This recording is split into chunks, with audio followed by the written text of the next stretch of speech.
結局中国側で大規模な反日デモが起こりますよね。ただこれは怪我の巧妙と言ったら失礼ですけども、それまでは中国の行動っていうのはまあどちらかっていうと局地的なものであって、例えば尖閣であったり近所に対してまあ多少そういう厳しいことをやるけども、そんなに中国自体は大きなところでは国際的に協力するパートナーだと多分当時のオバマ政権はそう思ってたと思うんですよね。ところが多分オバマ政権もそういうのを一連の見ながら、ちょっと違うのかなと。でそれで実は習近平政権に変わっていくんですよね。これはそういう意味ではまさに野田さん難しいところを見ておられたと思うんですけど、習近平政権になって変わりましたか？国有化のタイミングがですね、だから要は予備費で島を買うんです。でそのタイミングが9月の初めだったんですね。でこの時はまだ胡錦涛政権なんです。胡錦涛政権の一番政権末期にやった方がいわゆるハレーションは大きいかもしれないけれども、習近平さんの体制ができてね、いきなり張り手を張るようなやり方は多分、もっと大きなハレーションになると思ったので、胡錦涛さんの時にやったと、いうことです、それも大変だったんですけど、で習近平の方がもうちょっと強権的な人じゃないかというイメージを持ってたんで、まあ、実際そうでしたよね。そうですね。ただ習近平政権も政権当初はそこまでではなかったというか、そこはかなりご苦労して多分うまく対中関係はマネージされたというふうに私は理解してるんですが、もう一つ興味があるのは、これはまた難しかったのがあって、これは今とも関係するんですけども、韓国ですよね。現在日本は新しいユン・ソギョル政権がかなり日本に対して積極的にアプローチをしてくれていて、で今日韓関係は改善の方向に行っていると。これは大変喜ばしいんですが、実はそれもじゃあいつまで続くのかっていうふうに日本人は心配していて、それは多分野田政権の時のイ・ミョンバク政権との関係があると思うんですが、これイ・ミョンバク政権というのは当初はどうだったんですか？私はイ・ミョンバク大統領就任式に行ったんですよ、その時感動的だったのは、歴代の韓国のトップを全部呼んでたんですね、でそれまでって前の政権とかが酷評しながら這い上がってくる政権ばっかりじゃないですか、そうじゃなくて歴代全部ご存命の方は呼んでいて、でまさに未来志向の大統領なんだなということを目の当たりにしたんで、まずは日韓の関係をより強固にするということを外交の一番の優先課題にしようと思いまして、総理になったのが2011年の9月ですけど、その早い段階で最初の訪問地をソウルに決めました。で行ってよかったなと思ったんです、行った瞬間は。でそれはさっきTPP の話しましたけど、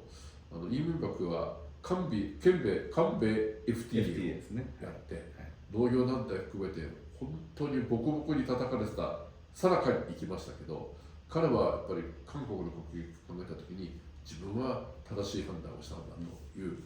その意味ではすごい志を感じたリーダーだったんですね。なるほどなと。それは私も TPP に踏み込んでいくね、一つの誘因になったと思います。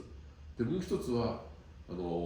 歴代の韓国の大統領は自分の政権の支持率が下がってくると対日カードを切って政権浮揚させようとしてきたと。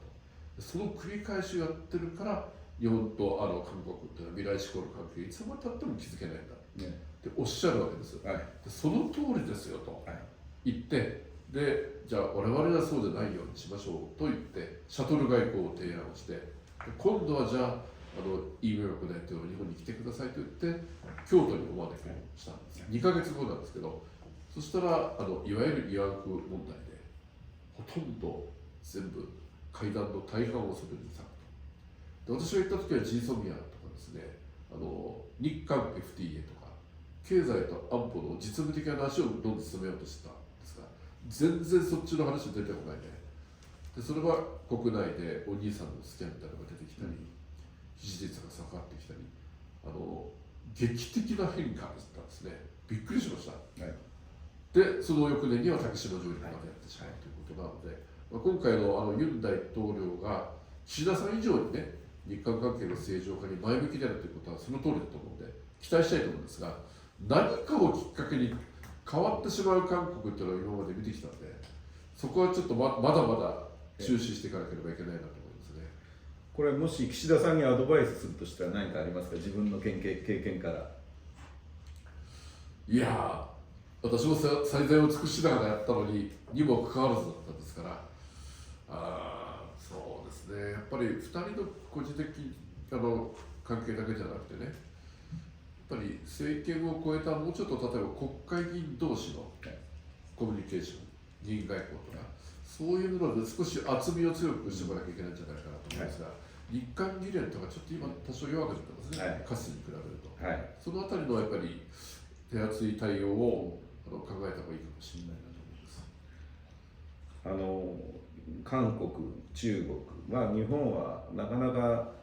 近隣諸国とは、どこの国でも近隣諸国と付き合うのは難しいんですが、苦労は しながらも、それでもなりなりにもここまで平和にやってきたわけですから、そういう意味で今までの経験っていうのは生きていくと思うんです。で、私は、日韓関係はアップダウンがあってしかるべきで、だってもう隣ですからね。隣と仲いい人ってあんまりないですからね。その辺は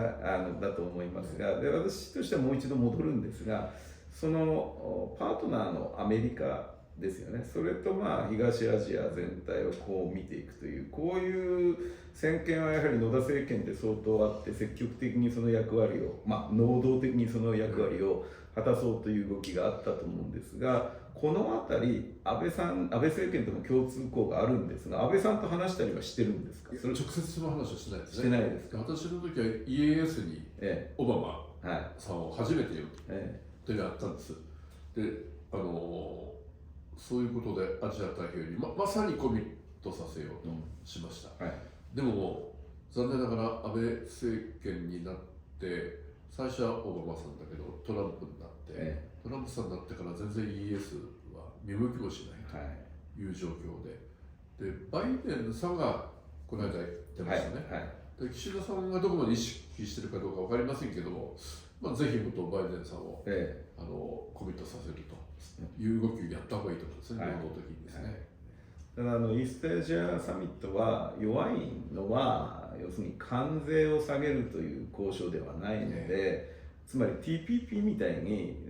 他の国がアメリカと交渉してアメリカの市場にのアクセスがあると、それはそこで自分の利益になりますから、そういうなんていうか魅力みたいなのはないですよね。だから今バイデン政権もこの IPEF っていうインド太平洋経済枠組みって出してますけど、これ完全下げる交渉じゃないので、そういう意味ではちょっと力弱いんじゃないかという話があって、でその対局として言われるのが RCEP といって、これは日本も入ってますし、もちろん中国も入っていて、アメリカのバイデン政権に厳しい人は RCEP みたいなところでもうアメリカ以外で全部自由貿易入ってるのに、なんでアメリカ入ってないんだっていう話になるんですが、これ RCEP って誰がやったんでしたっけ。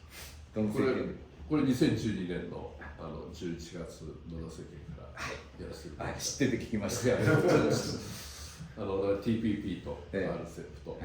中国が入ってる、韓国が入ってる、で ASEAN10 カ国が入る、そっちの枠組みと TPP といずれ統合していくと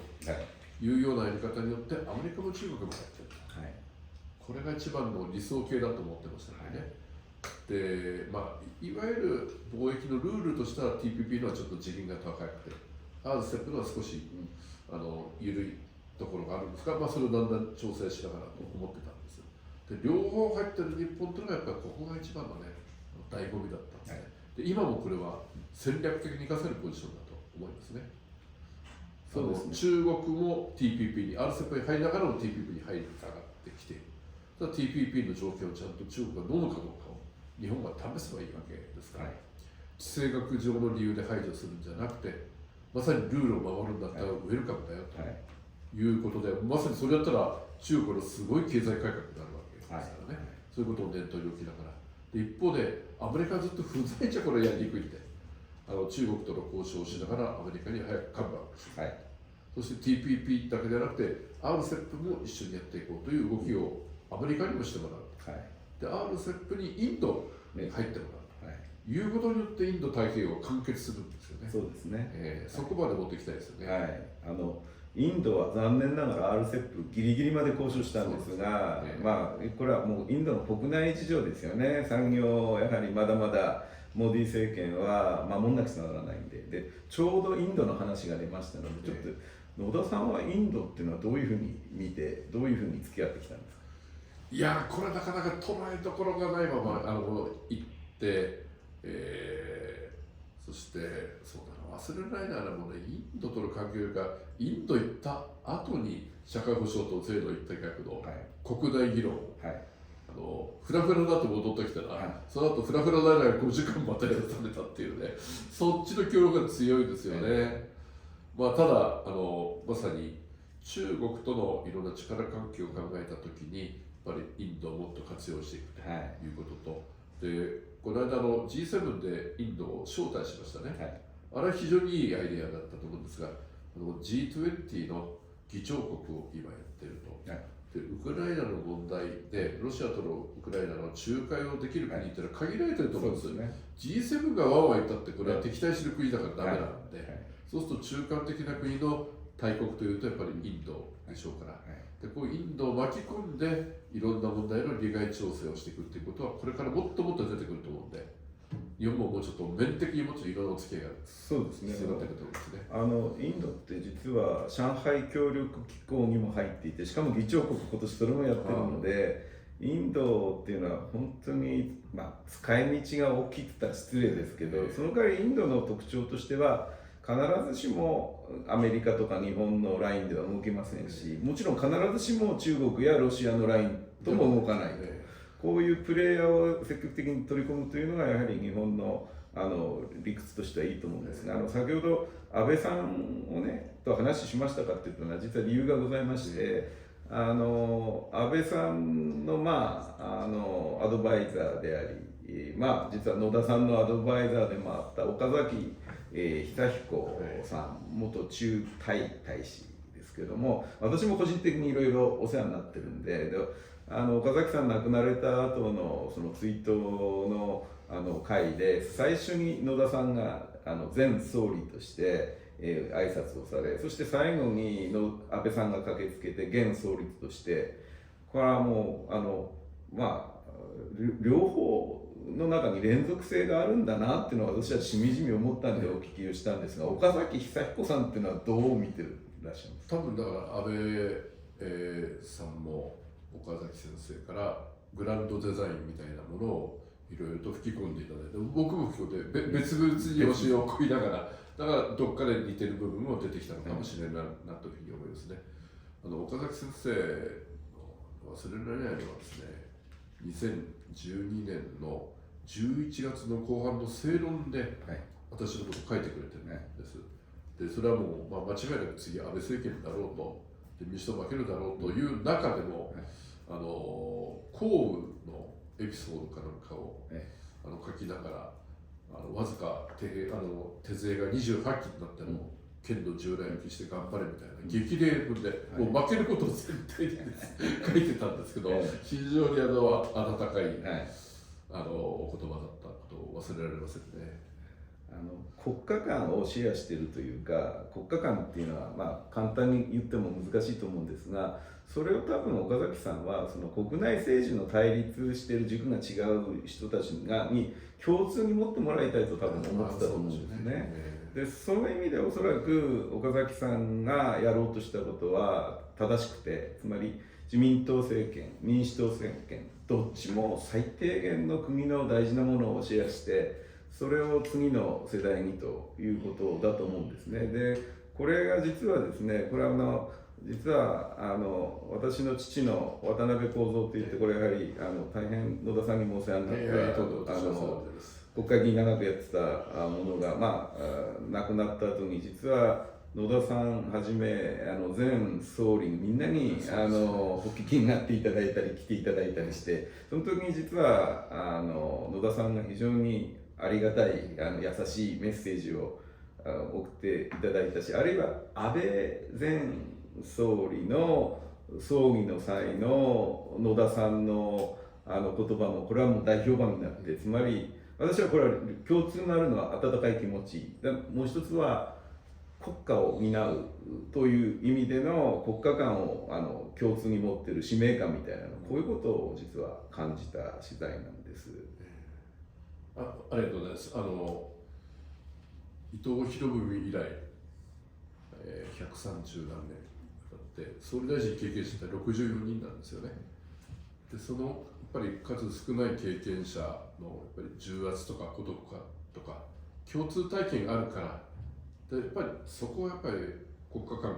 でむちゃくちゃ違うってことはないはずなんでね。1億2000万人の生命と財産を守るための決断を続けてきたというその意味でのやっぱり関連性ではやっぱり同じ総理コミュニティにいる立場としてやっぱりどうしても追悼演説には思いがこもりますね。はい、私はだからついその超党派でまとまっているうちの親父の偲ぶ会の時に言ってしまったんですが、バイデン大統領ここいたら羨ましがるだろうなと分断というのはやはり残念ながら良くなくて、もちろん政党同士が分かれて意見を出して違う意見を競い合うというのは競争っていうのは成長のもとですから大事だと思うんですけど、その分断になってしまうとコミュニケーションなくなってしまいますよね。そうですね。それは多分一番ミスター議会人だった渡辺幸三先生が多分嘆きながら天井の人になられたんじゃないかというぐらいに、国会の中も単なる口喧嘩みたいな場になってしまって一致点を見出すような努力っていうのが足りなすぎている状況で、それは世界を見ても例えばアメリカなども見てもね分断が強烈ですよね。それを乗り越えるための議会の在り方、国会の在り方、政治そのものの在り方が今問われていると思います。そうですよね。これはアメリカで見てる方も多いと思いますので、あえてお聞きしたんですが、最後のテーマになります。実は野田政権が一番多分一生懸命取り組んだし、それゆえに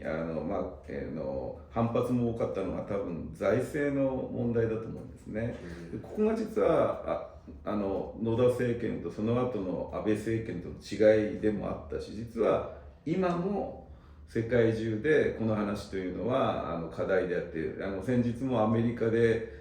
債務上限引き上げをめぐって大変な、分断というか厳しい戦いがあって、アメリカ落ち着いたようですけども、このテーマぜひ野田さんにお話を聞きたいんですが。これも総理になった時と同じなんです。アメリカも日本も。私総理になる直前だから2011年の夏ぐらいにエコノミストに日本化する欧米というタイトルの特集記事があったんですね。でそれは何かというと、要は大事な問題が分かってるのにそれを先送りし続けることを日本化と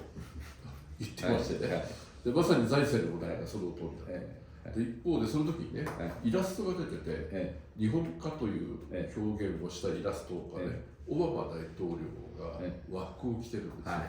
よ。でメルケルも着物を着て観察させてるんですよ。で欧州も債務危機、アメリカは債務上限問題、もうずっとテーマとして分かってるのに結論出せないまま、っていうのが2011年の夏のエコノミスト。で今も同じです、結局ね。結局、この問題をやっぱり解決できない悲惨って、世界共通のテーマなんですよね。でも間違いなく私は特に今日本でひしひし感じるのは、少子化対策でお金が必要だと。安保環境厳しくなってるから貿易増額しなきゃいけない。みんなお金が必要なテーマがいっぱいドッと出てきたんだけど、財政余力がないと戦略的に取り組めないんですよ。でおそらく世界の他の国も同様な状況になりつつあるのではないか、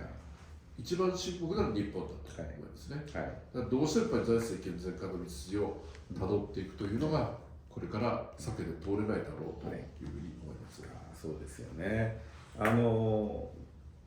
こがまた難しいところだと思うんですけども、一つはなぜお金がかかるかって今お話しされたように、必要なものがいっぱいあるわけですね、国としては。で特に一番お金がかかるのは多分社会保障に使うお金、それから日本は抑えてきましたけど、これからはそうも言ってられなくなる安全保障のため、どっちも保障がつくんで、私なんかはアメリカにいる頃はセキュリティ、ナショナルセキュリティとソーシャルセキュリティのこの2つの大きな塊をどううまくバランス取るかが国家戦略の要点だって教わった気がするんですが、これは実は社会保障と税の一体改革っていうのを野田政権でやられてるので、そのあたり野田政権、野田さんはどういうふうに考えてやられたんですか？そこでやっぱり中期的に道筋を作ってその道をたどっていくことが社会保障と税の一体改革で、一般歳出、要は政策経費の半分が社会保障なんですね、日本はね。でもっともっと増えそうなんです。高齢化も、例えば高齢者の人口がさらに20年間増え続けるでしょうから、まだまだ続くんですよ。で長生きできることはいいことなんですけど、でもあまりにもちょっとそれがどんどんと伸びすぎてて、今100歳以上が8万人いるんですね、日本の場合。110歳代の日本人が一番多い。で間もなく120歳という前人未到の領域も日本人がたどり着いていくという、長生きすればいいだろうというだけではなくてですね、長い老後、お金かかる、ね、問題をどうするかになってきました。一方で子どもの数が足りない、少子化が同時変更ですので、社会保障を支えていく、その現役世代がどんどん減っていくといういびつな構造であるということなので、だから長生きしてもいいけれども、健康寿命を伸ばす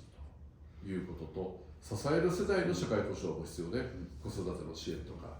あるいは教育支援とか、若者の就労支援とか、広い意味の人生前半の社会保障も充実する。そのためにはお金がかかるんで、オールジャパンで消費税で支えていこうということだったんですね、社会保障と税の一体改革は。でようやく3党で合意して、うまくこれから充実した議論できるかなと思ったんですが、社会保障改革の議論はそれも止まってしまったままです。で財政健全化のも進んでいないという状況ですね。でコロナなどもあったんで、歳出がもっと増える部分があったんですが、いずれにしても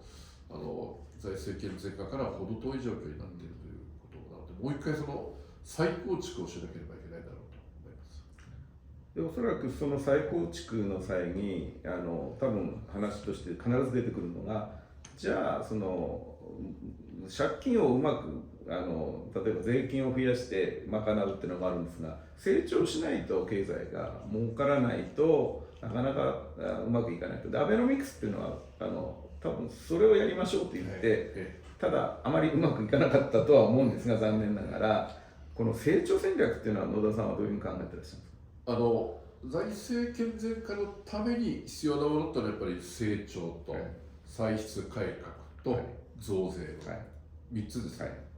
でなるべく増税避けたいから歳出改革と成長と言うんですけれど、なかなか増税嫌がる分、じゃあ他の部分ができるかというとできてないの、どれもやらなきゃいけないんですね、バランスよく、ということだと思うんですね。で特に成長の分野にかけたのは安倍さんだったと思うんですが、ただやっぱりこの10年間で潜在成長率は上がってないんで、0% 金棒なんですね。でそこにはやっぱりちょっと構造改革というか規制緩和というか、大胆な踏み込みがないと、いけなかったのではないかなと、金融一辺倒でいってしまった分が効果が出てない結果になっていると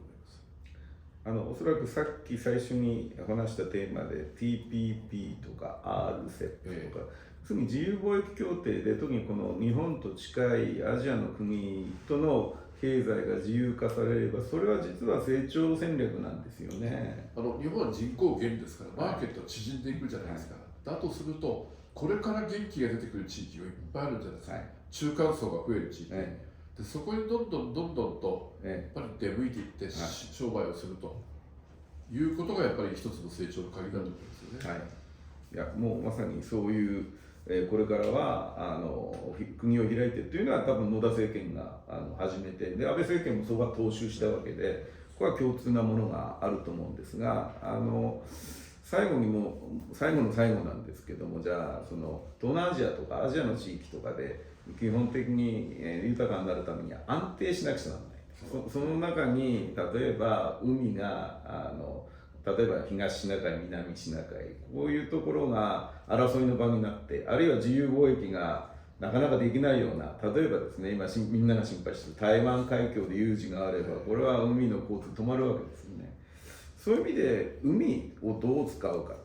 これ海洋基本計画というのも野田政権だったと思うんですが、これは海洋をめぐるルールをはいやっぱり各国と共有するということを一生懸命やっていかなければいけないと思うし、そのために ESS なんかもね、重要な会議として位置づけて、アメリカも含めて入ってもらって、ということが大事になってくるだろうと、いうふうに思いますね。でそのルールに基づいて中国もきちっと、協力的になってくればいいんですけれど、なかなかそうじゃない状況なので、この間でも G7 でね、東アジアの地政学リスクは、ウクライナのようなことが東アジアでも起こりうるということを各国のリーダーに理解してもらったいい機会になったと思いますので、アメリカが日米同盟が会議をするだけではなくて、やっぱり欧州各国もやっぱりアジア太平洋地域の安全保障に巡る問題についてもより関与してもらうと、巻き込んでいくということが大事になってくると思います。そうですね、実は海と一体化しているのが実は宇宙で、なぜならば衛星によって海は監視できるし、宇宙基本法も野田政権ですよね。野田政権じゃないですけど、これは違う政権は違うんですけど、私はその民主党で、民主党だ、民主党政権ですよね。民主党の起訴をするメンバー、そうでしたよね。でそういう意味でやはりいかに国家観があって戦略を持っている方が総理をやられたかというのと、それは必ずしもでも厳しいもので、一つの総理がやった期間に国なんていうのは政策決まらないですからね。連続性っていうか長さが必要なんだと思います。で今日は本当に貴重な話を私は聞きたかった話なので、ありがとうございました。最後にまとめでですね、フレッド・ハイアットっていう私の友人が、これはワシントン・ポストのこの編集ページのエディトリアルのチーフエディター編集長で、残念ながら最近亡くなってしまったんですが、彼が野田総理を取材をしてすごく気に入ってくれてて、でエディトリアルで野田さん土壌総理って言ってたので、頑張れ土壌って書いてたんですよね。これグレット署名はないんですけど、これはグレット・ハイアットが書いたんだなって私は友達だから分かったんで、本当に外からも海外からも実は応援団もいたし、そういう意味ではもう一回ぐらいやってもらわないといけないと思いながら、この話は締めたいと思います。どうもありがとうございました。